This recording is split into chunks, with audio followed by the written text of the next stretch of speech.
Hello, and welcome back to the 97070 show.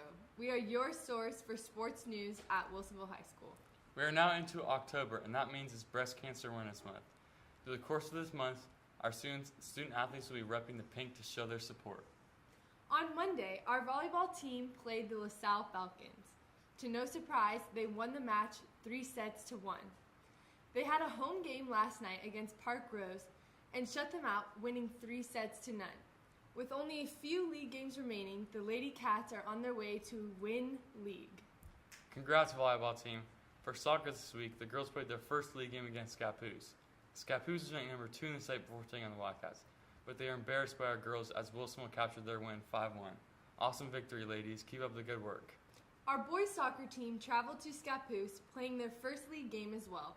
The Wildcats beat Scappoose 3-1. The boys will have a game tonight at home versus Milwaukee. Be there at 7 to cheer on our boys to another league victory. Our unified soccer team had a game at home versus the Grant Generals. The Wildcats defeated the Generals 9-3. They remain undefeated, having played two games this season. Shout out to Jose and Michael for scoring some amazing goals. Lastly, our football team will take on the Scappoose Indians tomorrow night at 7. If you're a true fan, you will cheer the Cats on to another victory. Today, we have Saban Toon here with our very own Coach Gunther to tell us about the game tomorrow night. Thank you, Sydney and Brendan. Here we have Coach Gunther with us this week. Tell us a little bit more about this week's game against Scappoose. Well, we have a game against Scappoose on Friday. They're big. They're big. They're very, very large. Going to be a good game. We are undefeated. We're 5-0. They're 4-1 right now. So it's going to be a good time. It's going to be a little soggy, so it's going to be a little wet. So, but it's going to be two quality teams facing off each other. So we're excited. We finally get to hopefully play a full game instead of just a couple halves at a time and go from there. So, but they are big. Yeah. How do you plan to stop their running game that averages 350 yards plus a game? We're going to tackle them. It's a great plan. If it works, it's money. Yes. No, our guys are prepared. They know what to expect. They know what to look for. And all they have to do is execute it. So they put them in a place to be successful and let them play. So our guys know what to do. Yep. So. What players will be the biggest part of that stop this week? What player won't be the biggest part of that this week?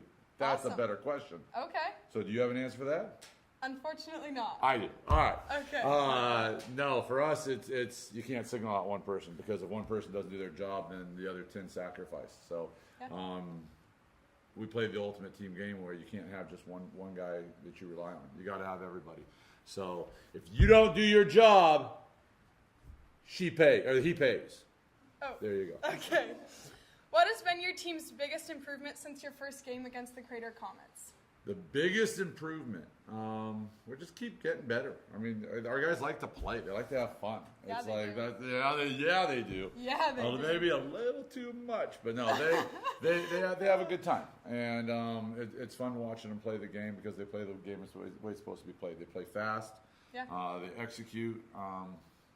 They like to enjoy themselves on Friday nights, and they put on a show. So, and it's fun to watch. We like to go too. You liked it too. We Let's like go. to celebrate too. Thank you guys. Back to you, Sydney and Brendan. Thanks so much, Saban. And that concludes this week's show. I'm Sydney Gutridge. And I'm Brennan Earl. Thanks for watching, and go Cats.